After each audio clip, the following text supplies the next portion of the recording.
Assalamualaikum Pak Hasbi. Waalaikumsalam Bu. Terima kasih Bu sudah datang jauh-jauh. Iya Pak Hasbi.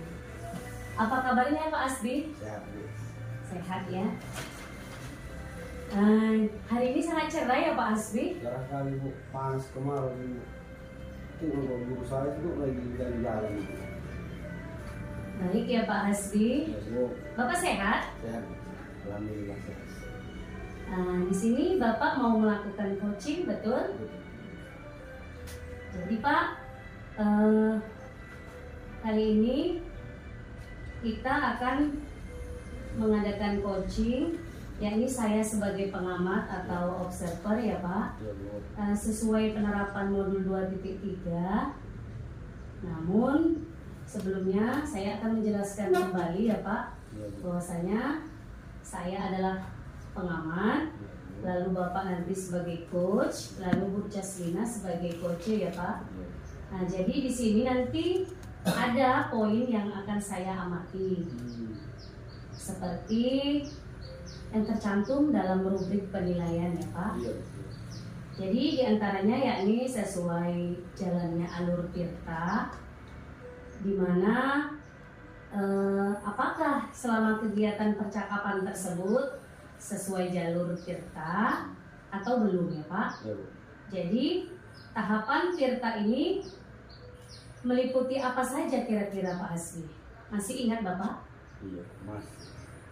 Kalau tidak salah Bu, tahapan kita itu meliputi seperti tujuan umum, identifikasi rencana aksi, dan kalau tak salah tanggung jawab.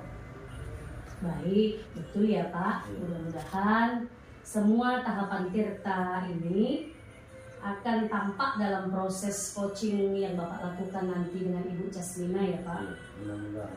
Kemudian saya juga akan mengamati kompetensi Bapak sebagai coach. Jadi kira-kira Pak, Iya, Bu. indikator ketercapaian dari tujuan pengembangan yang Bapak inginkan. Baik, Bu.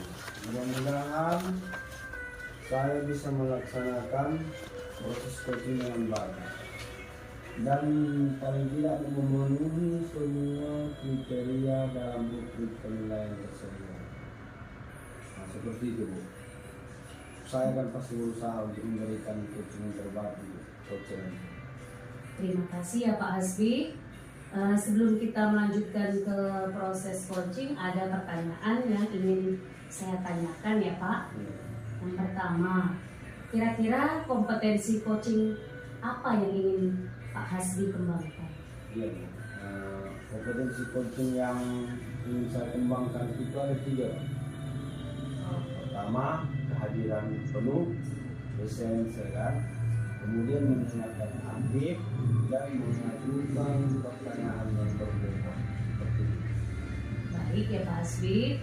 Jadi ada 3 kompetensi coaching yang akan Bapak kembangkan ya. Yang pertama tadi Bapak bilang kehadiran penuh atau presence, lalu mendengarkan aktif dan mengajukan pertanyaan-pertanyaan berbobot ya Pak.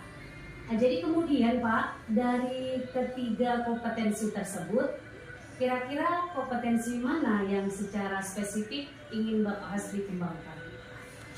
Baik, baik. Dari ketiga kompetensi yang ingin saya kembangkan itu, bagaimana menciptakan pertanyaan yang berbobot, nah, seperti itu. Jadi berarti yang paling spesifik ingin Bapak kembangkan Ya. adalah membuat pertanyaan berbobot ya Pak? Iya, Bu. Begitu ya Betul, Pak? Betul, betul. Kira-kira indikator ketercapaian kompetensi pada mengajukan pertanyaan yang berbobot, apa yang Pak Hasbi inginkan? Kalau keinginan saya dan harapan saya Bu, dengan mengembangkan kompetensi mengajukan pertanyaan yang berbobot itu, paling tidak bisa mengarahkan coach nanti Bu untuk mendapatkan solusi dari permasalahan yang selalu dihadapi, dan paling tidak Bu bisa menimbulkan ide-ide baru dari coach sehingga permasalahan yang akan dihadapi kelak dapat diselesaikan. Seperti itu. Baik ya Pak Hasbi. Jadi harapan Bapak ini tadi untuk mengembangkan kompetensi sehingga bisa memunculkan ide-ide baru dari Koce ya Pak. Betul Bu, betul. Baik, selanjutnya nanti mudah-mudahan Bapak secara baik melakukan coaching dengan Koce ya Pak. Ya. Terima kasih ya Pak. Terima kasih Bu. Saya akan mengamati nih loh Pak. Iya Bu, Bapak, Bu. Oke. Terima kasih.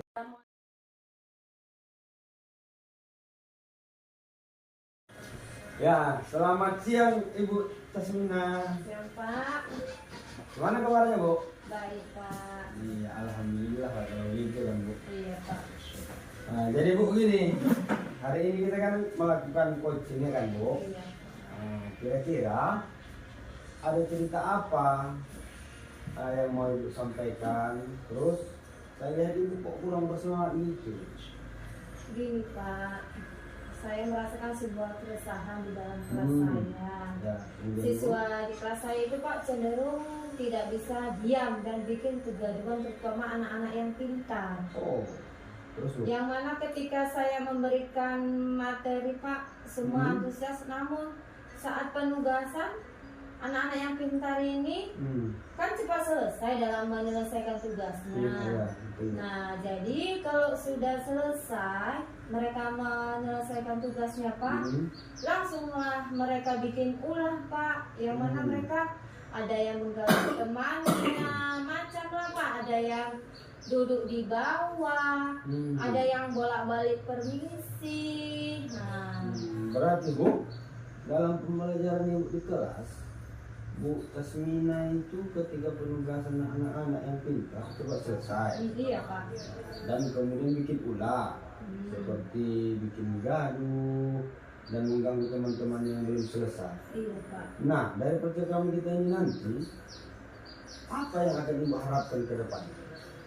Begini Pak, saya sangat mengharapkan sekali dari kegiatan coaching kita pada hari ini dapat menemukan sebuah solusi agar siswa saya itu kembali tenang dan kondusif Pak. Bila di kelas saya menyenangkan dan tidak terjadi kegaduhan, sehingga saya bisa mencapai tujuan dalam pembelajaran saya Pak. Jadi begitu ya Bu. Berarti menurut Tasmina, kira-kira apa yang membuat siswa tersebut bergaduh dan mengganggu teman sehingga kelas ini jadi gaduh saat itu? Itu kan ada sebab. Mungkin ya Pak, mungkin menurut saya itu metode pembelajaran yang saya terapkan ini tidak cocok ya Pak. Karena saya sebagian besar memang memakai metode ceramah dan presentasi. Mungkin sesekali anak yang saya suruh maju itu untuk presentasi. Nah, sehingga anak yang pandai akan terus maju. Tetapi anak yang kurang mampu tidak berani Pak untuk maju. Sehingga saat penugasan anak pintar akan cepat selesai. Tapi dan ketika sudah selesai mengerjakan tugas, anak tersebut bosan dan mengganggu teman lainnya dan mengajak temannya lain untuk bermain. Padahal Pak sering saya suruh diam, tetapi tidak bisa diam juga. Kadang-kadang malah sering izin keluar dengan alasan mau ke kamar mandi, tetapi mereka bukan ke kamar mandinya Pak. Apalagi kalau pas ada jam olahraga di luar, malah mereka pun kadang-kadang ikut ada orang main bola, ditendangnya bola, mengganggu anak yang lain main bola. Jadi kalau tidak begitu kan Pak, jadi kadang malah saya suruh tidur saja lah mereka daripada mengganggu temannya yang lainnya. Betul. Kalau anak-anak yang pandai memang cepat selesai mengerjakan tugas yang sama. Mereka cenderung anak-anak yang aktif dan tidak bisa diam, sehingga ketika tidak ada tugas yang mereka kerjakan akan mencari kegiatan lain seperti berulang, mengganggu teman, mengajak teman bermain, atau bahkan sering keluar kelas dengan alasan tertentu. Itulah ciri-ciri sifat-sifat anak yang cerdas itu sebenarnya. Nah, kalau seperti itu, kira-kira apa yang bisa membuat siswa Bu Casmina kembali fokus atau kondusif dalam pembelajaran yang dilaksanakan di kelas? Pak, jadi Pak, menurut saya itu mungkin saya harus merubah metode pembelajaran yang selama ini saya buatkan Pak, dan saya dengan kegiatan berkelompok dan tim ahli begitu juga ya Pak, sehingga pada saat berkelompok semua siswa aktif dan anak yang pintar bisa juga berbagi dengan temannya yang lainnya yang kurang pintar ya kan Pak. Jadi pada kegiatan ini anak yang sudah selesai duluan akan membantu temannya agar bisa untuk menyelesaikan tugasnya. Kemudian Pak, misalnya dalam memberikan tugas dalam sudah selesai, sedangkan anak tersebut masih tidak bisa diam juga. Mungkin saya bisa memberikan pengayaan sebagai pendalaman materi untuk anak tersebut. Betul itu. Kalau itu saya setuju, karena dengan menggunakan model tutor sebaya itu bisa paling tidak meminimalisir kegaduhan yang dibuat anak tersebut. Sehingga kelas yang kita ampuni di kelas itu bisa kondusif, Bu.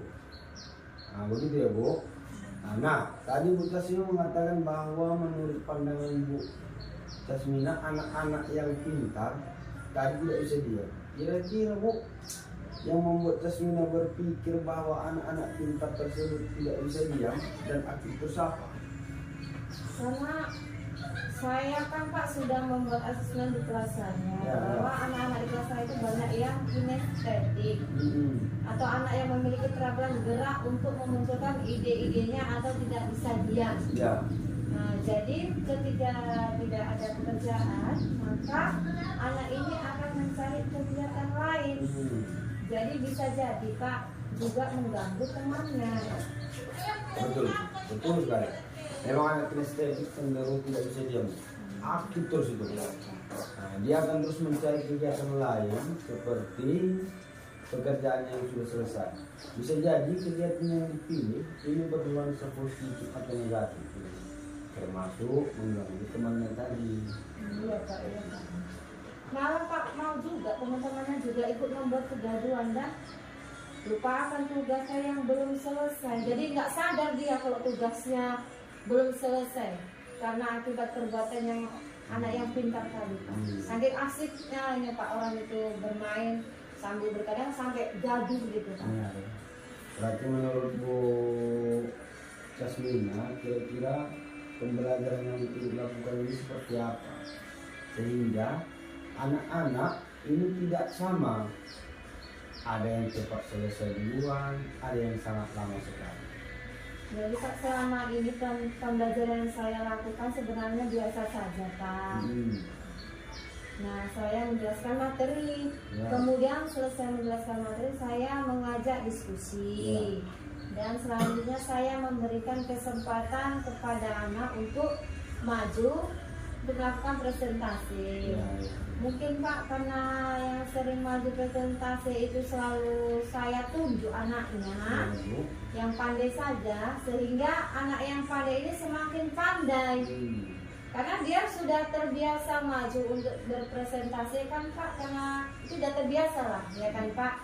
Dan yang kurang pandai ini menjadi takut karena tidak terbiasa untuk maju. Jadi di samping itu Pak, saya memberikan soal yang sama dan saya standarkan dengan KKO-nya, masih level tengah lah Pak menurut saya itu ya Pak, sehingga anak yang pintar tadi cepat selesai dan anak yang kurang pintar itu justru sangat lama Pak menyelesaikan tugasnya. Begitu ya Bu? Ya, Pak. Kalau seperti itu memang betul Bu. Kegiatan Bu Casmina seperti diskusi dan presentasi sebenarnya sudah baik, namun kurang efektif karena yang tampil ke depan itu hanya anak yang pandai saja, ya kan? Kemudian ketika membuat tugas, KKO yang ditampilkan di level tengah, Nah, dan kurang diferensiasi levelnya Bu. Karena level tengah itu kan itu punya yang bawah. Jadi kalau dia di level yang tingkat atas, yang di atas gampang lah Bu. Nah, seperti itu. Sebenarnya saya juga sudah lupa menggunakan sumber belajar berupa buku paket dari pemerintah. Apalagi sekarang banyak kan Pak di link-link pembelajaran YouTube. Ya. Selain itu saya juga menggunakan LKS yang berisi materi dan juga soal-soal latihan yang bisa mempermudah murid untuk menguasai materi. Tapi anak-anak tingkat pemahaman itu Pak memang masih jauh berbeda lah Pak. Saya setuju sih Bu. Itu bagus sekali Pak.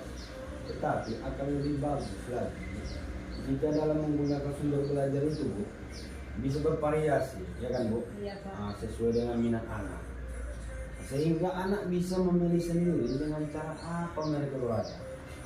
Nah, selain dari sumber belajar yang tadi, ya kan Bu? Iya Pak. Nah, adakah solusi atau ide-ide lain yang bisa Ibu Casmina munculkan dalam mengatasi masalah ini?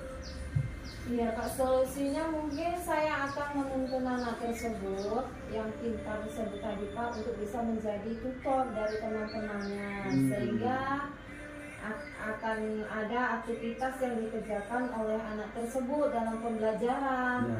Nah, saya juga akan membuat media pembelajaran yang lebih menarik dan alat peraga. Saya akan menggunakan alat peraga Pak sesuai dengan materi pembelajaran. Bagus sekali itu Bu. Saya setuju. Nah, untuk strateginya kira-kira strategi apa yang akan Ibu Casmina gunakan untuk mengembalikan suasana belajar yang tidak kondusif tadi supaya menjadi kondusif?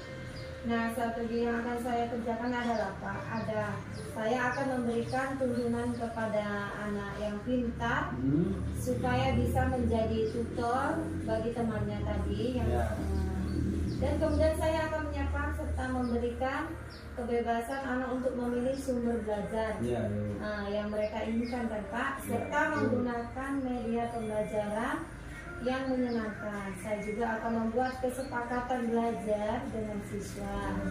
Saya akan juga bertanya kira-kira pembelajaran seperti apa yang diinginkan oleh siswa tersebut Pak. Bagaimana menurut Bapak? Cocok. Bagus sekali Bu, cocok sekali. Saya setuju sama dengan strategi yang akan Ibu Casmina terapkan. Memang betul Bu, pembelajaran itu harus berpihak kepada siswa. Nah, itu tadi dikatakan saja belum cara yang berpihak kepada siswa dan kemudian menghambakan murid, ya kan Bu? Kemudian bagaimana kita menciptakan suasana yang menyenangkan bagi siswa. Nah, kira-kira kapan strategi ini akan Ibu laksanakan? Secepatnya Pak, mungkin minggu depan saya akan segera melaksanakan pembelajaran yang berpihak pada murid. Iya, ya. Kira-kira ada keterlibatan orang lain dalam melaksanakan strategi ini Bu? Dan peserta didik? Ada Pak, saya akan meminta bantuan teman saya yang ahli dalam membuat media pembelajaran yang menarik. Saya akan berkolaborasi dengan rekan-rekan saya Pak terkait dengan teknik-teknik penguasaan kelas. Apalagi menurut saya ini kan Pak sangat beragam. Baik. Dengan adanya kolaborasi dan bertukar pikiran bisa menambah kekuatan untuk Bu Casmina. Nah, kira-kira menurut Bu Casmina untuk target pencapaian keberhasilan itu seperti apa? Menurut saya ya Pak ya, target pencapaian tersebut saya katakan kalau 80% sampai 90% siswa bisa kondusif dan berhasil menyelesaikan tugas. Maka bisa dikatakan pembelajaran saya berhasil dengan strategi baru. Bagus Bu, bagus sekali. Mudah-mudahan berhasil ya Bu. Nah, sekarang apa yang menjadi komitmen Ibu terhadap rencana tersebut?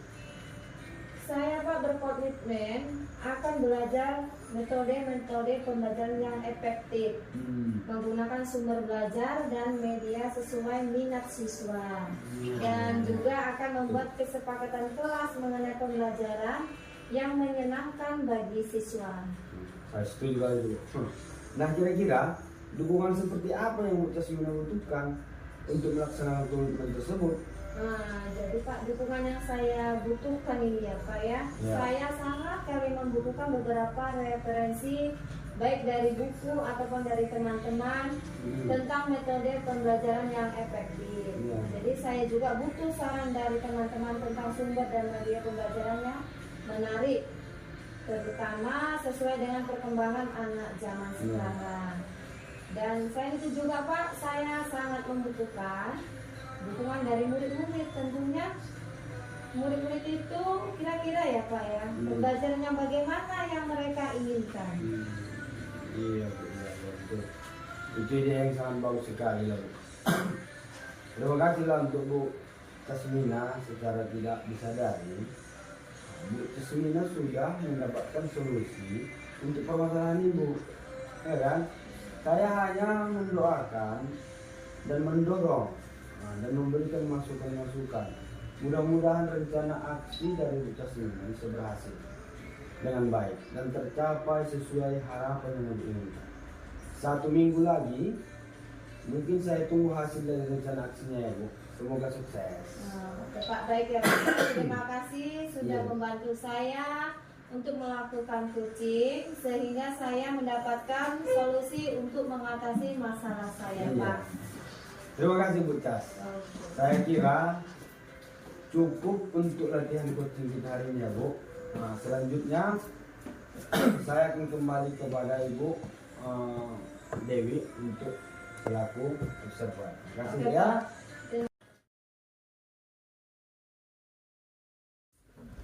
Wah, luar biasa saya mengamati Pak Hasbi. Terima kasih ya Pak Hasbi selaku coach dan Bu Casmina tadi selaku coach. Luar biasa sekali percakapannya hari ini. Berdasarkan pengamatan saya tadi Pak Hasbi sudah melakukan percakapan coaching sesuai dengan alur Tirta dan juga Ibu Casmina. Nah, jadi tadi saya lihat percakapan coaching antara Bapak dengan Bu Casmina sudah sesuai alur Tirta ya Pak. Iya, Bu. Dari mulai tujuan sudah terlihat dengan menanyakan harapan dari percakapan ini.